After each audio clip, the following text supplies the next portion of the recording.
guys, here we go. I want to bring you some wicked content and I want to do it in a really concise way. Today we're going over what we're going to do if our opponent is seated in a position like this at the beginning of a match, how we want to approach our opponent, and a bunch of different concepts we can use in our favor so that we can most likely win the initial battle for control. So what we can do at the very beginning of a match before we even engage. We're going to go over alignment, which we break down into base, posture, and structure. We're going to talk about range, angles, and timing.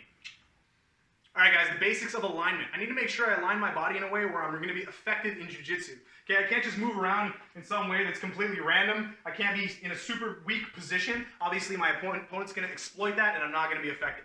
Okay, so we're going to break that down into three pieces. Alignment, base, posture, structure. Base is aligning ourselves in a way where we can absorb force and apply force, and also so that we can move effectively. All right, so we need to make sure we have great base all the time. Posture has to do with our spinal alignment, kind of like the last video I went over, making sure your spine stays as close to its natural anatomical position as possible. The further away you get from your spine being in its optimal position, the weaker and weaker you're going to be. Okay, that could be in any direction. It could be a twist. All right, I'm going to give you a really basic sequence to try to help you engage your core correctly so that your spine is more likely to stay in a strong position all the time.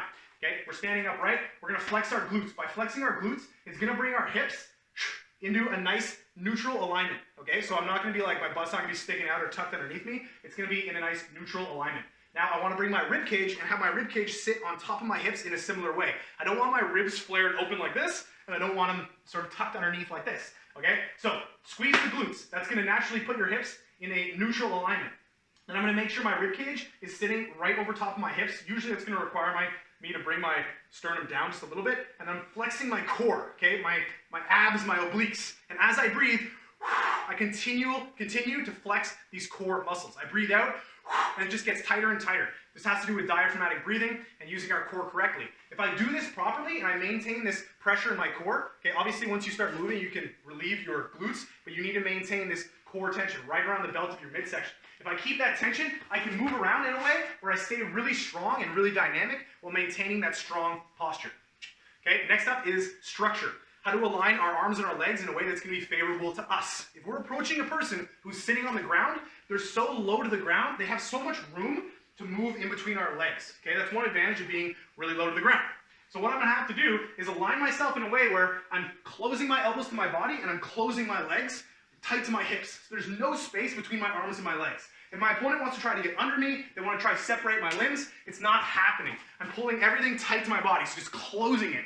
Now at the same time, I need to be able to move dynamically. I might want to move around my opponent and have them react to me, which we'll go over in a second. So it might be impractical to be this tight, but I could be just a little higher up and move around like this. And if they start moving underneath me, boom, close my structure, they can't touch me. Okay, alignment, proper base, proper posture, proper structure. We have these things, we're in a strong alignment, and we're going to be ready to optimally attack our opponent.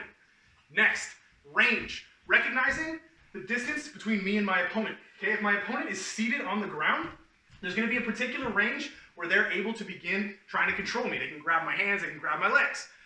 That's going to be a particular range. If I'm outside of that range, they don't have that option. And because I'm on my feet, I should be able to control the range. If they get close to me in a situation where I don't want them to get close to me, I'll just move back a little bit. Okay, I'll circle. I'll try to make sure I'm the one dictating when we're going to engage. And we're only going to engage on my terms. All right? Next, angles. There's an optimal angle for my opponent. You want to face your opponent directly. Like if I'm fighting you, I want you right in my wheelhouse, okay, right in front of me, so I can generate tons of force directly at my opponent. If you're off to a slight angle, okay, like if I'm over here and you're facing in this direction, I have a slight advantage. I'm not quite in your wheelhouse, but you're still in mine. So if my opponent's on the ground, I don't want to just give them the opportunity to put me right where they want me. I'm going to create a bit of an angle, all right? I'm going to create another angle. I create an angle in one direction, they follow me, I'll move in the other direction. That brings us to timing. Timing has to do with when we perform a particular movement.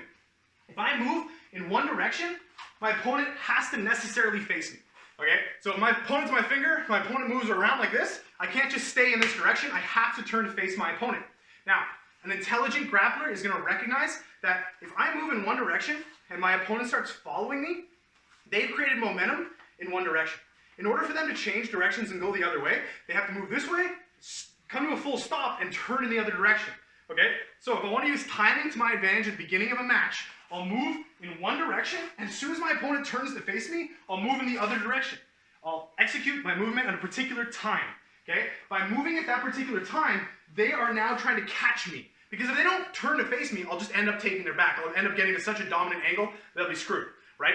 So, keeping strong alignment, base posture structure, making sure we're managing the range, we're creating dominant angles, and we're recognizing timing. It's kind of like, timing is kind of like a crossover. I move in one direction, you start moving towards that direction that I'm going, because I'm faking like I'm going this way. You move this way, and I go that way. If you end up turning to follow me again, I go the other way. Or in football, if I want to get past somebody, I move right, left, right, left, right, left. And then eventually when you bite in one direction, I go the other way. Okay, that's wicked timing, and that's taking advantage of angles. That was quick. I hope it's a lot of value for you. Thank you very much.